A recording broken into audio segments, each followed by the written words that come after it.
Tarehe 29 tunakwenda kucheza na Simba.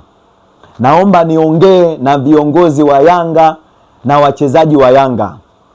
Mechi ya tarehe 29 katika mashindano ya Muungano Cup ni mechi muhimu sana.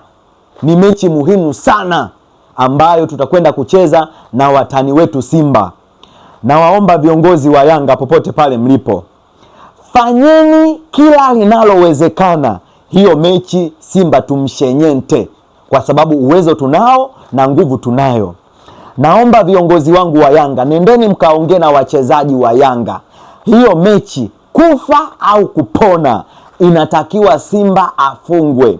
Na waomba viongozi wangu wa Yanga, kafanyeni hivyo. Na mashabiki wa Yanga, fanyeni jambo lolote kama una uwezo nalo, ili mradi Simba ashenyentwe. Naomba wana Yanga, yani mimi hapa nina uwezo wa kumwomba Mwenyezi Mungu atusaidie mechi tuweze kumshenyenta Simba. Na wewe kama una uwezo wa kumwomba Mwenyezi Mungu, kama una uwezo wa kufanya jambo lolote mwana Yanga, kama unaipenda Yanga, fanya jambo lolote ili mradi Simba ashenyentwe kwenye kombe la Muungano Cup.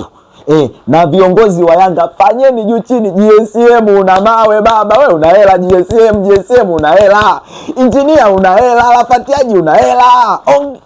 Wika hapo, fanya jambo tumshenyente Simba tarehe 29 na kwenye ligi kuu. Na waamini viongozi wangu wa Yanga, na waamini wachezaji wangu wa Yanga. GSM wewe una hela, fanya jambo tumshenyente Zanzibar na tumshenyente kwenye ligi kuu. Bara na visiwani ya Viola aliwe tajiri. GSM tunakuomba ufanye jambo tajiri.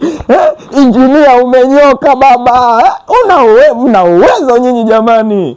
Kwa hiyo viongozi wangu na mashabiki wa Yanga popote, yani tufanye kila namna Aviola aliwe tarehe 29. Kombe turudi nalo hapa, na kwenye ligi kuu tunamshona. Yani akipigwa Zanzibar anakuwa amechanganyikiwa, akirudi huku tunamrudishia kibao. Yani tunamchenyeta Zanzibar kofi la huku tukija kwenye ligi kuu tunamrudishia na la huku hivyo. Yani Mungu ibariki Yanga, Mungu ibariki Yanga.